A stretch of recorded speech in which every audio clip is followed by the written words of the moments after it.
many of us do not really know the story of Dante. We probably heard the name and know that it's pretty complex and well known, but we actually don't know what it is about and why it is so well known. And it's a reason for that. And we're also going to speak about how this has really affected you, like personally, physically in your life. But could you take us through the Inferno of Dante? What is happening in this book? I understand it as Dante is actually the writer, but he himself is the main character. Yes, he's the main character in this journey.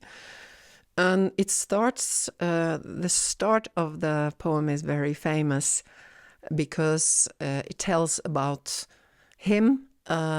He's caught in a dark wood. He cannot find his way out of this dark forest. He's afraid. He's lost, totally lost. This is a symbol of, crisis, difficult periods that everybody has in life. And where we can feel completely lost and we don't know what's going to happen. And it's very scary. So he starts in this dark forest and he tries to find his way out. And in that forest he meets his teacher who will become his guide through the different territories.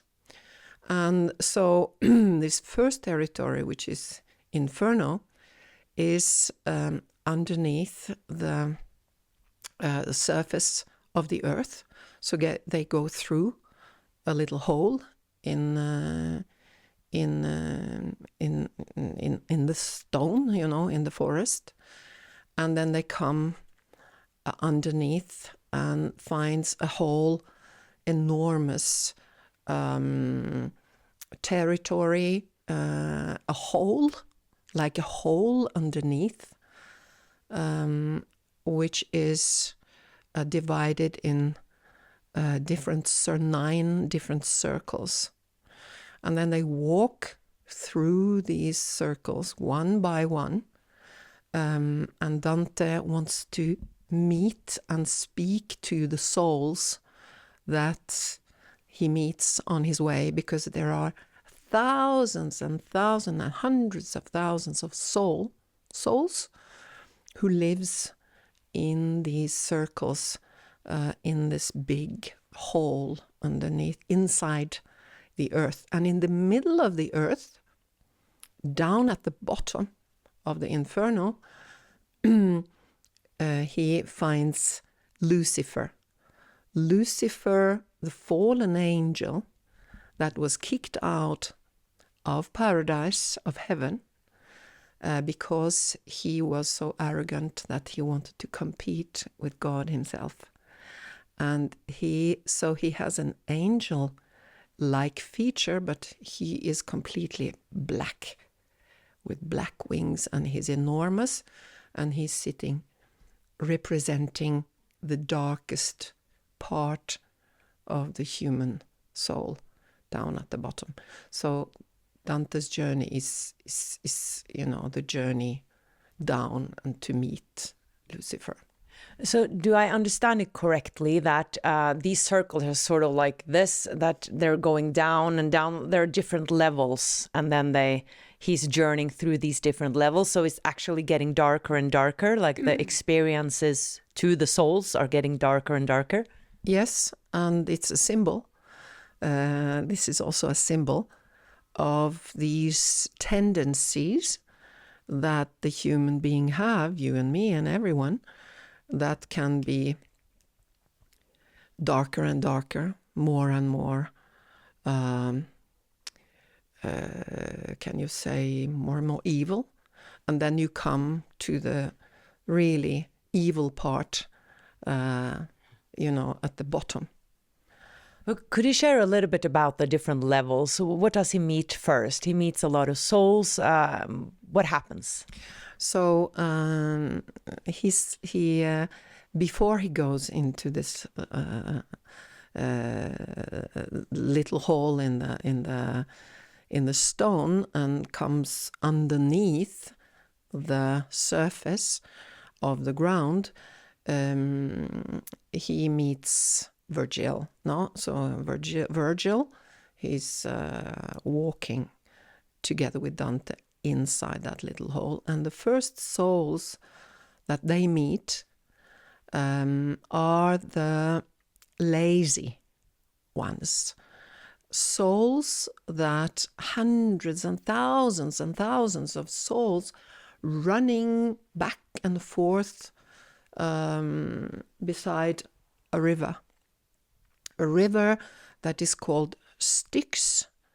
That's the name of the river, very famous from mythology, where the souls will be transported to the other side of the river to get into the landscape of death.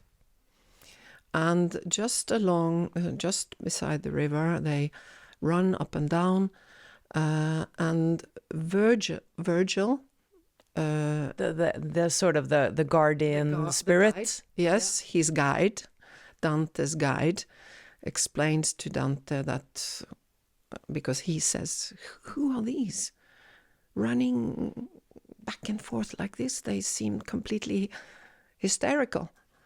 And he says, well, they are the lazy ones, the ones that behaved in a lazy way when they were on the earth alive, because everybody he meets on this long journey, they have lived a life on earth, and now they are all dead. So he meets their souls, and they have been lazy. And what is the punishment or the consequence? Because I say that Dante is not really punishing the souls. They undergo a kind of consequence of their own behavior. So they were lazy in the sense that they didn't really participate in life when they were alive. And here they are bitten.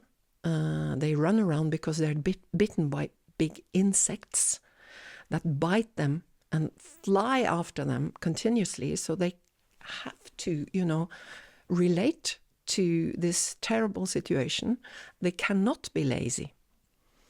And so there are different symbols here that Virgil explains how, their behavior is connected to the consequence that they live in Inferno. Do these souls regret what they did? Are they aware that, oh no, I was lazy in my life? Like, does Dante speak to them and get some contact and understanding of why they did what they did? Or is he just perceiving this and they're sort of lost forever? It's very interesting because they are not aware at all about... they were not aware at all. Now they, in this landscape, some of them are aware that they did something that was not very wise and intelligent, but their main characteristic of all the souls that are in Inferno is that they don't admit that they were wrong. They think and they are convinced that anyway they behaved in the right manner. So it's very subtle. So when he speaks, because Dante wants to know these souls, so he meets many souls and interviews them, and he wants to understand what happened in their life, and they explain to him what happened, how they behaved, and some of them also really put words to their own behavior, but they don't admit because they never admitted in life that they did something that was not good for them and other people. To watch the full video, click the link below, and I would love it if you would subscribe to my channel.